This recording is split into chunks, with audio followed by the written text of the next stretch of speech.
Hey, what's up, guys? Welcome back to another episode of the Daily Crypto News. With you, as always, myself, Mr. Vibin, and I got my brother with me, Mr. Scott Tripp, aka the Crypto Beast.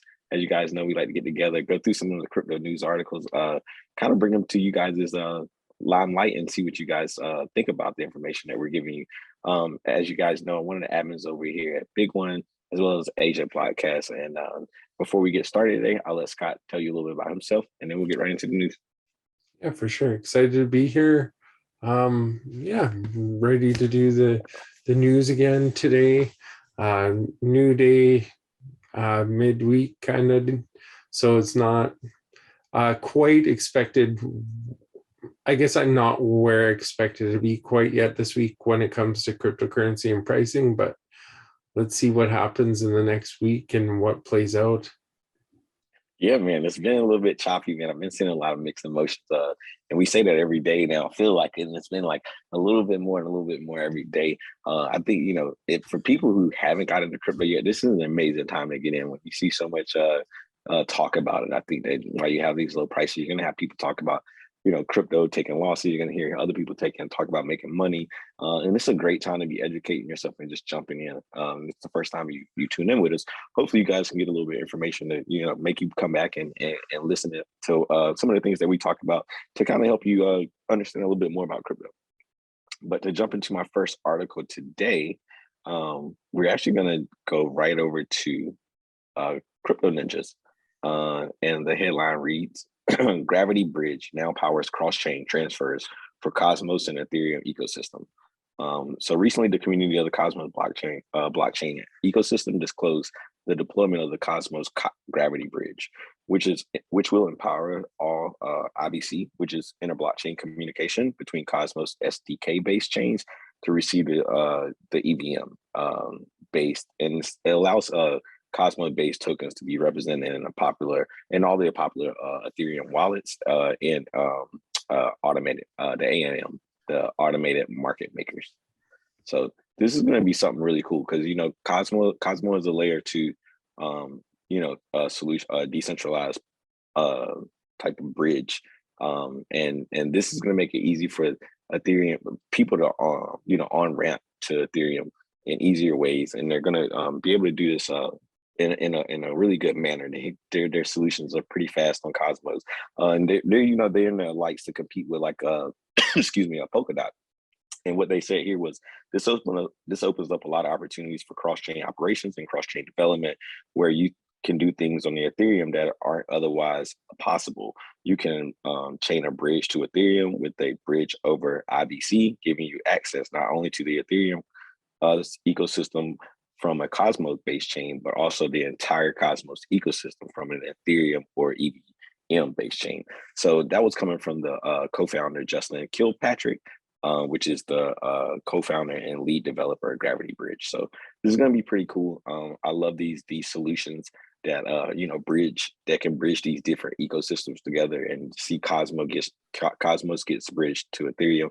It just goes to show, like, they're going out there to compete with your other layer ones, and like like I said, the Polkadot. So this is some good news for Cosmos, and I like the Gravity Bridge. I'll definitely be looking more into it. Definitely. My first article I'm going to read is this crypto price alert. JP Morgan, which is kind of funny, has issued a stark Ethereum NFT warning after a huge Solana and Cardano surge hits Bitcoin. Bitcoin, Ethereum, and crypto prices are struggling after a terrible start to 2022, even as a non-fungible NFT craze rolls on. The Bitcoin price has lost 40% of its value since November's peak. And then it says, now JP Morgan has warned Ethereum's high transaction fees and network congestion risk handing NFT market shares to rival blockchain Solana, something that could be a problem for Ethereum's valuation. It looks similar to DeFi, decentralized finance app. Congestion and high gas fees have been inducing NFT applications to use other blockchains. Ethereum NFT market share has fallen from 80% from about 95% at the beginning of the year. So they lost roughly 15% of the market in the last year. That's kind of interesting. I never looked into that angle of the NFTs and what they had. So, I mean, that would definitely affect them, and I could kind of see this affecting them. I don't know about Cardano and NFTs. I could see Solana and NFTs seem to be really popular right now, but you can definitely see a price discrepancy between Solana and Ethereum as well when it comes to NFT pricing right now. So, Oh yeah, I mean the Ethereum is like what you would call like, so to me, you know how Bitcoin was the godfather of cryptocurrency. Ethereum to me is like the godfather of NFTs, and then BSC is like the godfather of like memes and some DeFi projects, right? So I think, you know, when you know Ethereum has some great DeFi projects as well. But yeah, you know, like that definitely it's definitely a price difference in between, you know, the different chains, and Solana does have some nice things out. I know Moonriver does as well, on with Remark and some of their NFTs. But yeah, they're all valued at different prices, and I think what was the we were talking to DeFi Kingdom earlier, and you know they have their NFTs as well, which are like in-game characters in a sense. But that, to me, those are like NFTs, right? mhm. But yeah, they're definitely all different prices on different chains. To jump into my next article, I'm going to be going over to Cointelegraph, and the headline reads: "Secret Network offers 400 million in funding to bring others into Secret." So, Secret Network is offering 400 million in funding to grow its privacy-oriented ecosystem and expanding user adoption. Secret Network is a decentralized ecosystem that utilizes trusted execution environments to enable private, secure computation over encrypted data. The ecosystem has four components: secret tokens, secret bridges, secret finance, and secret NFTs. According to the January 9th announcement, the privacy-oriented platform is offering 225 million ecosystem fund and 175 million accelerator fund, with the support of 25 investors and partners, including Block Tower Capital, Arrington Capital, Finbushy Capital, Outlier, Spartan Group, and Figment. The founder of the Secret Foundation told Cointelegraph the the funding would further the network's aim to scale privacy first decentralized applications uh, to global adoption by millions of users. So they wanted. It sounds like what they want to do here is you know, kind of build out what they have uh, learned from their Web 2 failures, right? Where they try to integrate some of their stuff as a privacy coin on Web 2. It made it really hard because there's a lot of centralization on Web 2.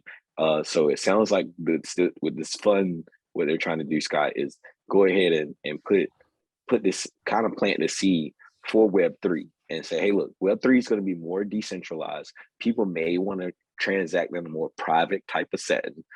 They already have their bridges in play. They already have a finance system. They already have a token, and they already have NFTs, all secret. So they're kind of covering all their tracks. I love what this article is about. And we recently did an article. I think a couple, maybe the first day of this week or the latter part of last week, that privacy coins had recently taken a surge to you know, higher as people think about regulation, or as we think about regulation and we think about it, maybe a thing that's going to really take place. You still got to remember there's always people of degen or degenerate, not really, or we call them degen now. Back then it was more like crypto punks, and these people love to move the way they've been moving, and they'll continue to go about these solutions. And these people are, they're pretty smart people, Scott, as well. Like these people are like, you know, like I'm all for, you know, for regulation for, you know, some of the things that are going to take place in the future. But I still respect these people. I think that, you know, how we got here today was these type of Oh mentality of yes, people. for sure. Was the type of people that bring up Bitcoin or invented Bitcoin to begin with, was those type of people, right? So Yeah, those privacy um coin type of people. yeah, definitely. And my next article, I want to talk about this. I never knew about it till today, so it's kind of interesting. I'm going to be looking a little bit more into it. Cardano ADA Metaverse launches with thousands investing in its digital real estate. Play-to-earn gaming and non-fungible token NFT project Pavia is premiering on the Cardano ADA network months after the fifth largest blockchain by market cap rolled out smart contract features. In a press release, Pavia says that it's the first Cardano Metaverse, a virtual reality space that allows real-world activities and forms to be replicated digitally.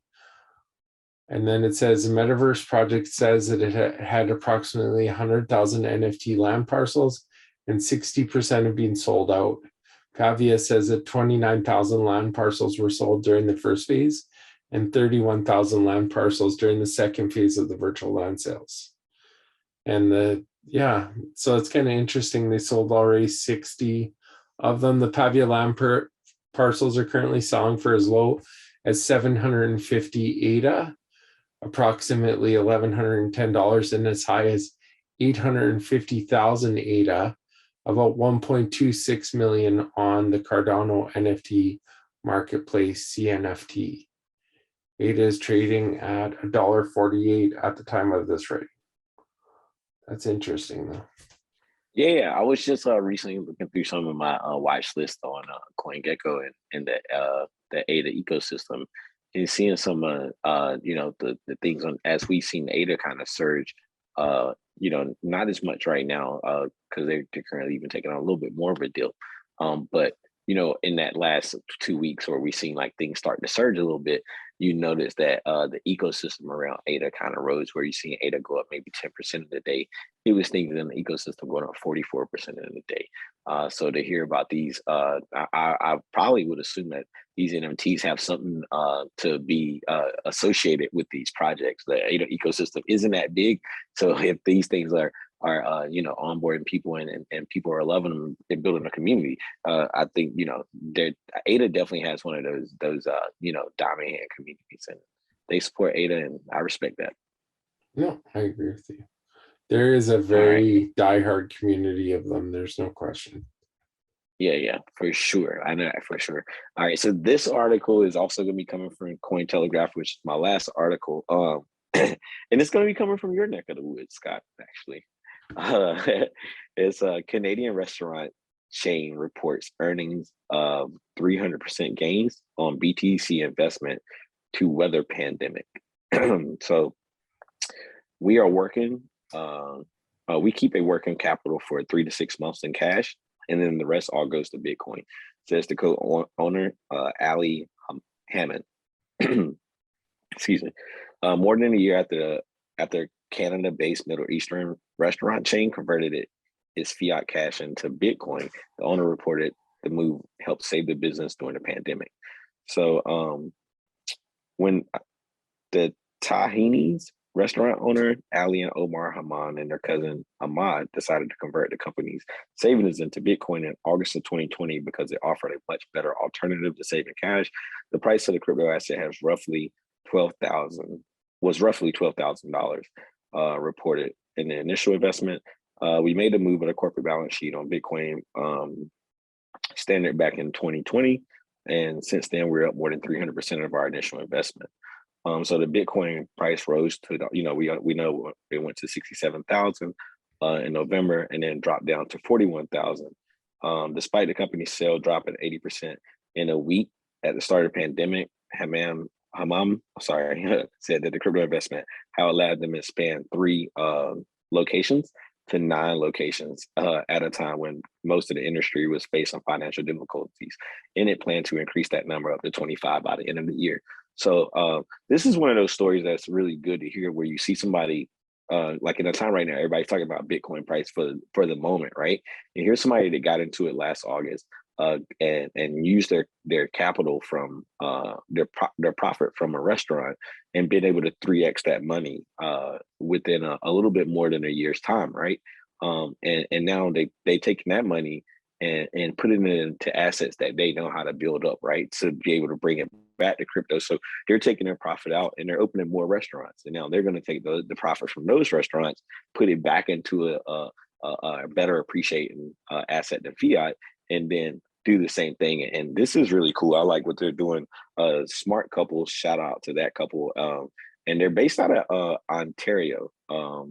And they currently accept Bitcoin and other crypto payment cryptocurrencies for payment. But they're easy to reach at. Oh shit! They have the Bitcoin ATM in each one of the restaurants too. So they said they're going to continue to strive to make the best food that we can, and with Bitcoin, we're also want to help people financially. So really cool story. I like that. It's called the Tahinis. It's in Canada. Some parts are Ontario. So if you guys ever see it, take a look. I mean, go check it out. Yeah, definitely. I haven't seen it, so if I see it though, I'll definitely check it out. I don't know if I'd use my Bitcoin on it though, but I would still have to go check it out. I don't have They said Bitcoin other anyway, things. so I don't know what I'm Maybe you can talking use your about. Dogecoin as well. Yeah, Doge. Oh, that's good then. I could use that for sure. And then my last article, I know you kind of bring it up, Vibe, and I get a kick out of this. This is the third day we're mentioning it again, but What we got? crypto.com breach may be worth up to 33 million. So yesterday, so it's kind of funny, the stages of this one. And first, everything was safe. Second day was 15 million. Third day is $33 million have been lost. And that they gave back the money to everyone though. So that it's all covered. There's nobody that's out money or anything like that because they took the proper steps of doing it. They are saying that that this could be, well, they're thinking it could be like North Korea, maybe potentially. The Bitcoin tumbler allegedly utilized by the alleged perpetrators to wash the 271 Bitcoin is a well-known tool employed by North Korean cybercrime syndicate Lazarus. So I think they're trying to hint that it might be a bigger operation that took the money from crypto.com, but who knows who did it and what did it after they washed it. We really don't know who in the end used it. I think in a way they might be able to track down something of it or do something, but who knows, right? Yeah, I mean, this was unfortunate for the 400 people who, kind of got, um, their accounts funded with. That's what it ended up being. It ended up being around 400 uh, accounts that got breached. And it was funny though, because the CEO actually went out and said today from crypto.com that they haven't received any reach, like nobody's reached out from them to them from regulations. So it kind of just it's just a funny story. Like when we first heard it, I didn't add on to this. It says here, according to Ergo BTC, the criminals behind the crypto.com security breach also controlled another address holding 172.9 BTC or $7.25 million. yeah, So these guys whoever aren't these amateurs. hackers are, they're obviously pretty sophisticated. If they got Yeah, $7.25 million in Bitcoin. just like it's nothing, like no big deal. Just a couple coins. Yeah, it's got to be government related or something. That's what they're going to say. Yeah, but it's just funny how this story's starting to unfold, because the first day that it came out, I was just like, man, that never sits well, right? Because we seen this before, so this isn't no shock. It just kind of goes to show that history repeats itself. When you kind of see these hacks happen, you're always going to hear about them saying everything's okay, right? Because the first thing that they don't want to happen is to alert the other holders, and they don't want the holders to dump. So it's pretty smart. It's like damage control, right? And then the next day you say, well, we did get hacked, right? And just to let you guys know, we already funded all the money back to these holders, right? Yeah. The more important stuff for me is it has nothing to do with the hack, right? I think that getting hacked is actually a good thing. It makes companies grow, right? Like it's an unfortunate event for anybody that's involved, but when you're dealing with somebody at crypto.com statue, you don't have to really worry about it because they're highly backed by their insurance. So I'm glad that they're starting to come out with a little bit more of the story. But I will go on record to say right now, this will not be the last story about this. I think as stories start to unfold, maybe it may end up being a little bit more money. Just maybe from the personal 400 wallets, but I think maybe some of their funds on their wallet got hacked as well, and they're not reporting it. But I'm not here to dispute what's on there and what's not. Yeah, I think it'll all come out in due time. Nonetheless, I think crypto.com is still a really safe bet as far as like a place to store wealth.